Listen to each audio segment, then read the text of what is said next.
ধন্যবাদ। ঠিক পৌনে ১১টায় গাজীপুরের জয়দেবপুর রেলওয়ে জংশনে ঠিক দক্ষিণ পাশে ছোট দেওরা যে এলাকাটিতে রয়েছে সেই এলাকায় ঢাকা গামী হচ্ছে যে টাঙ্গাইল কমিউটারটি রয়েছে সেই ট্রেনটি ঢাকা থেকে আসে যে ট্রেনের লংকার ট্যাঙ্কার যে একটি ট্রেন রয়েছে সেই ট্রেনের সাথে মুখোমুখি সংঘর্ষ হয়। আমরা এর আগের সংবাদে আপনাদেরকে জানিয়েছিলাম যেখানকার বিস্তারিত। আর এখনকার যে সবচাইতে আপনার এখন যে আতঙ্কের জায়গাটি রয়েছে সেই জায়গাটি হচ্ছে আপনারা দেখতে পাচ্ছেন যে তেলের ট্যাঙ্কার যে ক্ষতিগ্রস্ত হওয়ার কারণে কিন্তু হচ্ছে আপনার যে তেল কিন্তু হচ্ছে পড়ছে। তো সেই যার কারণে কিন্তু এখানকার যে ফায়ার সার্ভিসের যে কর্মীরা রয়েছেন তারা এখানে দেখছেন যে আগুনের যে সূত্রপাত যদি এখানে এই হয় তাহলে সেই জায়গা থেকে কিন্তু হচ্ছে আপনার বড় ধরনের দুর্ঘটনা ঘটার কিন্তু একটা সংখ্যা রয়েছে। ট্রেনের যে মাঝখানে যে আপনার যে বগিগুলো রয়েছে সেই বগিগুলো কিন্তু একেবারে দুমড়ে মুচড়ে একদম ব্যাপক একটা ক্ষতি হচ্ছে কিন্তু হয়েছে।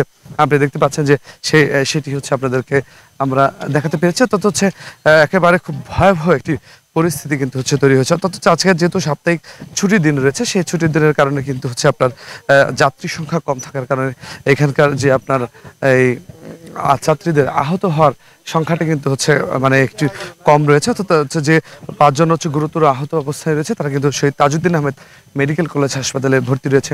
আপনি দেখতে পাচ্ছেন যে কমিউটার ট্রেনের যে বগিটি যে আপনার ক্ষতিগ্রস্ত হয়েছে তার ভেতরের চিত্রটা যদি আপনাদেরকে একটু দেখাতে চাই যে আসলে একটি ট্রেন আসলে কতটা সজোরে সংঘর্ষের ফলে হচ্ছে এই ধরনের একটা অবস্থা কিন্তু হচ্ছে তৈরি হয়েছে। তো সবকিছু মিলিয়ে বলা যায় যে আপনার এখানকার যে দায়িত্বের যে অবহেলার কারণে এই ধরনের ট্রেন দুর্ঘটনা ঘটেছে বলে এখানকার প্রত্যক্ষদর্শী জানছেন। এখানকার জেলা প্রশাসক আবুল ফাতে মোহাম্মদ শফিকুল ইসলাম বলেছেন যে আপনার এই যে দুর্ঘটনাগুলো খতিয়ে দেখার জন্য কিন্তু তিনি জেলা প্রশাসনের পক্ষ থেকে একটি তদন্ত কমিটি গঠন করা হয়েছে। তো এই ছিল আমার কাছে সময় কানে রাখে মোবাইলে যেভাবে রাইখা মনে করেন যে অনেক সময় করে ফেসবুকে থাইকাও তারা রেল এই লাইন টানে। তিনটা মানুষ একটা মানুষ জীবিত আছে মুখ ফাটতে আছে তার বাদে আর একটা মানুষ টাইনা বাইরে আরেকজনের কান্দ হালাইয়া মেডিকেল গেছে। দেখেন এটা যাচাই বাছাই করে পুরা দোষ আমাদের ৩ জন ৪ জন যারা দায়িত্ব আছে এখানে তাতে পুরা গাফলতি। আপনি বিশ্লেষণ যদি সঠিক তদন্ত বাইর করতে পারেন এই ৪ জনের দোষ 100%।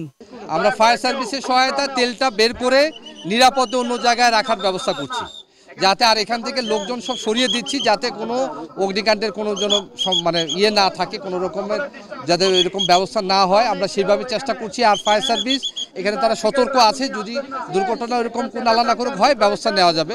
আপাতত আমরা লোকজন সরিয়ে এই তেলটি এই বগি থেকে অন্য